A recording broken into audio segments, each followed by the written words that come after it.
Although as Minister of National Defense, I had sighting reports of UFOs. I was too busy to be concerned about them at the time because I was trying to unify the Army, Navy, and Air Force into a single Canadian Defence Force. And that itself was a kind of battle to the finish.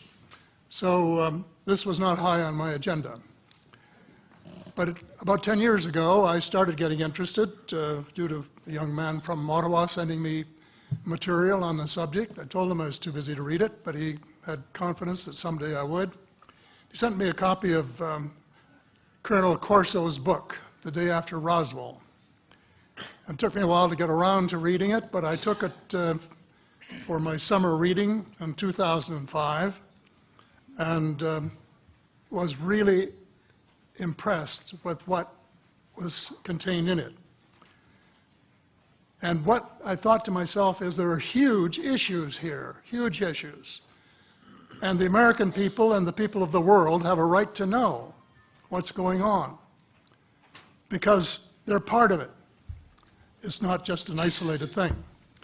And so after confirming the contents of the book with a retired United States Air Force general, I accepted the invitation of Victor Vigiani, who's over here somewhere, and his cohort, Mike Bird, to speak to a symposium at the University of Toronto. And I said, UFOs are as real as the airplanes flying overhead. That gave me the dubious distinction of being the first person of cabinet rank in the G8 group of countries to say so unequivocally.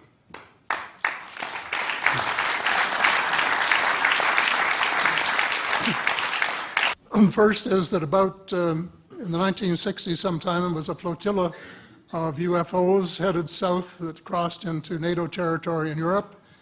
And the Commander-in-Chief of the Supreme Allied Headquarters in Europe was naturally very shaken. Fortunately, or maybe divine providence, before the panic button was pushed, the flotilla turned around and headed back north.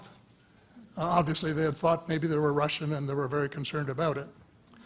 Anyway, an investigation was launched into this whole subject, and a document was prepared which concluded that at least 4 species had been visiting Earth for thousands of years. And this is my own view at this stage as well. So, except for that, there are just a couple of things that we've talked about that I'd like to refer to. And one was that we were referring to them as they until this morning when Linda Moulton Howe, I think she was the first one, actually named 3 different species. I have brought my latest book called Light at the End of the Tunnel, A Survival Plan for the Human Species, as an aide-memoire, and I name 5 different species here. I'm aware of more now. As a matter of fact, I saw a document just a few days ago that mentioned 20. And I think you, Mr. Chairman, were interested in some of the places they might come from. And I have in here Zeta reticuli, R-E-T-I-C-U-L-I, reticuli, the Pleiades, Orion, Andromeda, and the Altair star systems. So I don't think we can any more refer to them as they, because they're not an amorphous mass.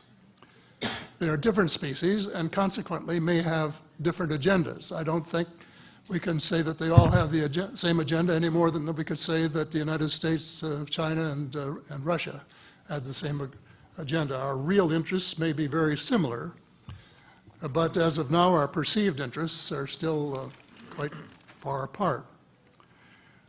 One more observation before I begin what I want to say, and that is that we spent quite a bit of time talking about the 66-year-old cadavers. And I was glad to have Linda this morning finally say that there are live ETs on Earth at this present time, and at least 2 of them probably working with the United States government. The other species that I learned about not too long ago was called the tall whites. And this is when Paula Harris broke the story just a few years ago. And through her good offices, I had the chance to talk for about 3 hours with former Airman Charles Hall and listen to this absolutely fascinating story of how he was working with, first of all, he was scared out of his skin, but after that, when he got to know them, how he was working with, and finally they became to trust each other and have a good working relationship with the tall whites at the gunnery range at Indian Springs in Nevada. And these tall whites were living on United States Air Force property and working in cooperation with the United States Air Force and sharing technology with them. He wrote a book, incidentally, called Millennial Hospitality. There are 4 different versions, but Paula says that Millennial Hospitality number 2 is the best. I think that's the one I read, and it's a very interesting read if you want to sort of get inside the problem of what it's like to bump into these people floating across the terrain in the desert. Well, enough on that for now. My interest is in full disclosure. And my only caveat is I think probably I would say 95 to 98% full disclosure. I know of 1 or 2 things that I'm not sure should be in the public domain, at least yet. They will be someday, I'm sure, but not maybe immediately. But just as children survive the idea of the Tooth Fairy and Santa Claus when they become adult, I think that tax-paying citizens are quite capable of accepting the new and broader reality that we live in a cosmos teeming with life of various sorts. The fact that some other civilizations are more advanced than we are may be humbling, but that could be a necessary step in our survival.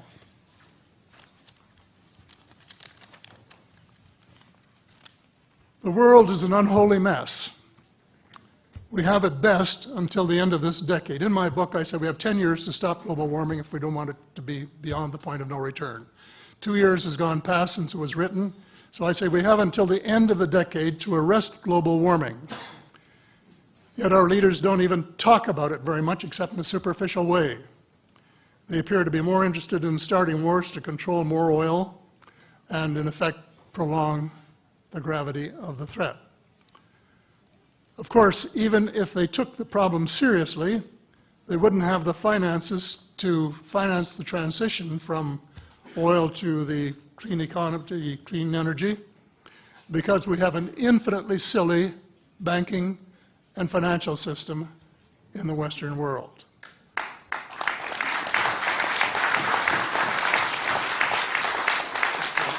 And the United States Congress, I regret to say, is partly responsible, and I'd be glad to elaborate on that later if you're interested.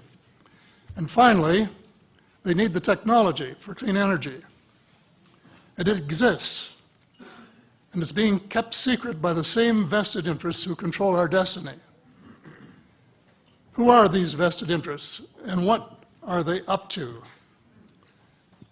Well, Senator, we're talking about a military junta.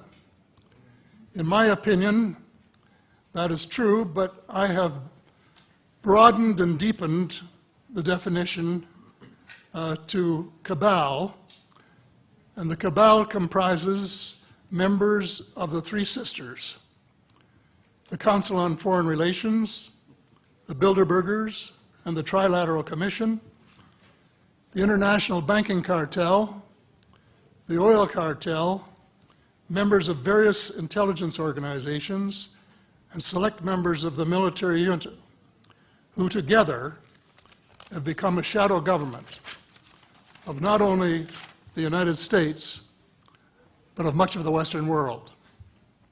The aim of the game is a world government comprising members of the cabal who are elected by no one and accountable to no one. And according to Mr. Rockefeller, the plan is well advanced. Does this help you to understand why our civil rights are being taken away from us? I say us because Canada too is included in the grand plan. And the mere attempt to pursue the impossible pits neighbor against neighbor and the state power structure against everyone. All of the freedoms won by the millions of men and women who fought and died in World War II are being flushed unceremoniously down the drain. The only hope of peace is a negotiated settlement. This will require a paradigm shift in American attitudes.